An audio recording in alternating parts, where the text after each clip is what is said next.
Essa reta final do período eleitoral está provocando, como nunca antes, uma exacerbação dos limites emocionais em todos os níveis. Fala-se muito de democracia, mas quem sabe ao certo o que é isso? O que estamos vendo é justamente a inexistência dela, pois não se pode ter democracia onde não se tem liberdade de expressão de opiniões ou ideias, sejam individuais ou coletivas, como no caso da imprensa. O domingo 23, neste fim de semana que passou, nos fez lembrar brevemente o Domingo Sangrento, ou Bloody Sunday, em 30 de janeiro de 1972, na Irlanda do Norte, dado ao tamanho da loucura cometida pelos personagens envolvidos. Naquele dia, cerca de 10 mil manifestantes marchavam pacificamente e desarmados pelas ruas de Derry até a Câmara Municipal da cidade, quando foram surpreendidos e massacrados pelos soldados do exército inglês, que tirou a vida de mais de uma dezena de pessoas e feriu outras tantas. O que tem de semelhança? A atitude de imposição das normas antidemocráticas levaram ao limite a tolerância das massas, que se revoltaram e começaram a protestar até então pacificamente. Mas com o cerceamento das liberdades, praticado pelas autoridades, grupos de resistência armada foram criados e movimentos terroristas como o IRA, o Exército Revolucionário Irlandês, assombraram o Reino Unido nos anos 70 e 80. Não precisamos disso. A tolerância humana tem limites.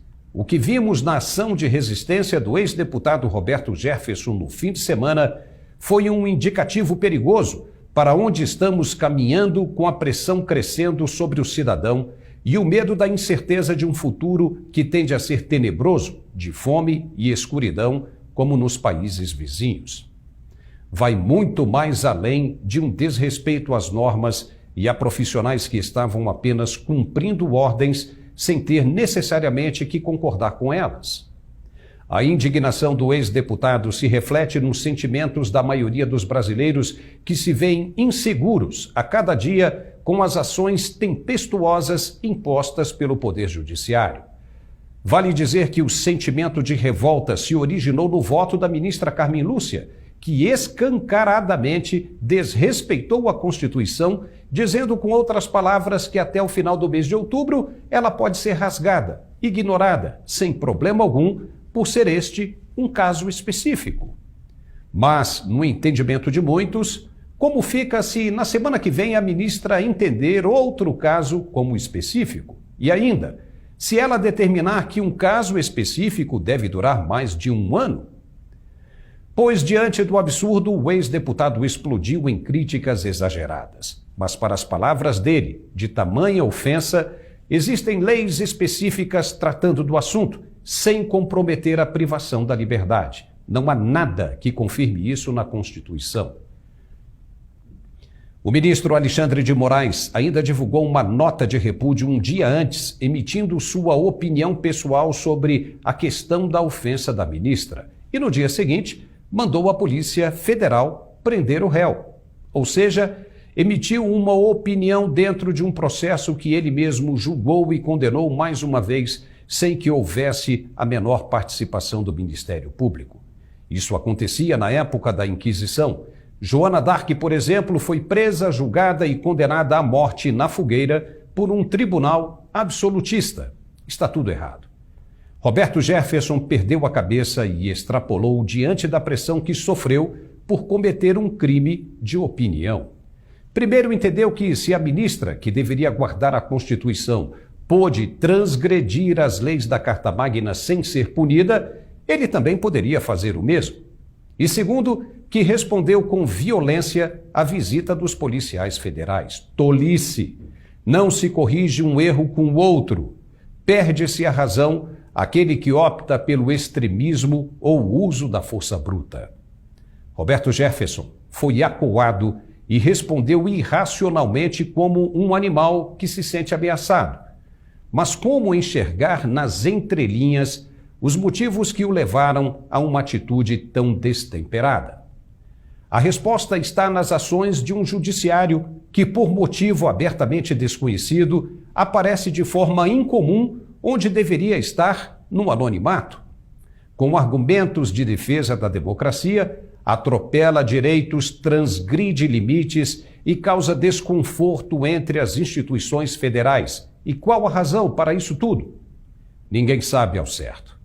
Mas vemos um superpoder emanando de uma fonte que não é o povo.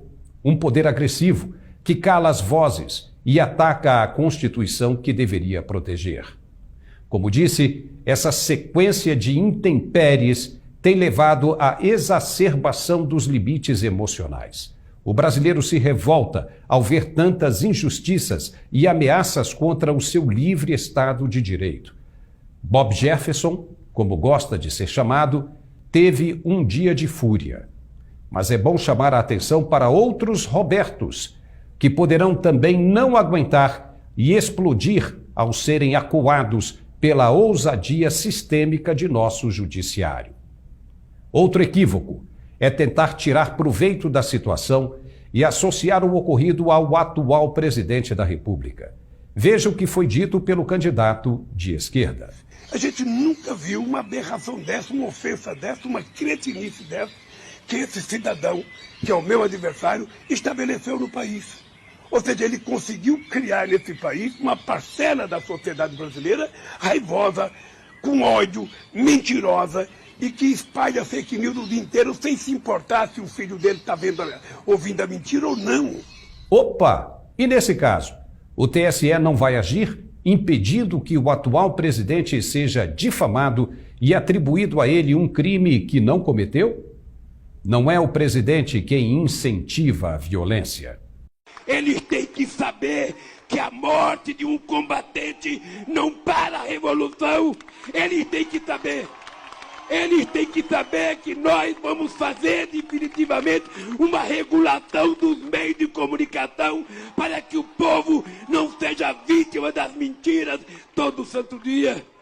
Eles têm que saber que vocês, quem sabe, são até mais inteligentes do que eu e poderão queimar os pneus que vocês tantos queimam, fazer as passeatas que tanto vocês queimam, fazer as ocupações no campo e na cidade. Nesse período de reta final, sabermos o que se passa na cabeça de quem poderá governar o país é de extrema importância. Mas, pela segunda vez consecutiva, o candidato de esquerda não compareceu a um debate franco de ideias na TV. Fugiu, sem dar a mínima importância e sem se preocupar com o que o povo irá pensar, pois até quem o apoia contestou a atitude. Lamento a ausência do ex-presidente Lula, que prega o voto útil para acabar no primeiro turno, mas foge do debate. Alguém que foge do debate nesse momento tão difícil da história do Brasil, está preparado para resolver os problemas mais complexos do Brasil? É um homem como Lula que diz que todo mundo tem que deixar de ser candidato para votar contra o fascismo, que ele acha que é o Bolsonaro, vem o fascista aqui e ele se ausenta. Isso não é combater o fascismo.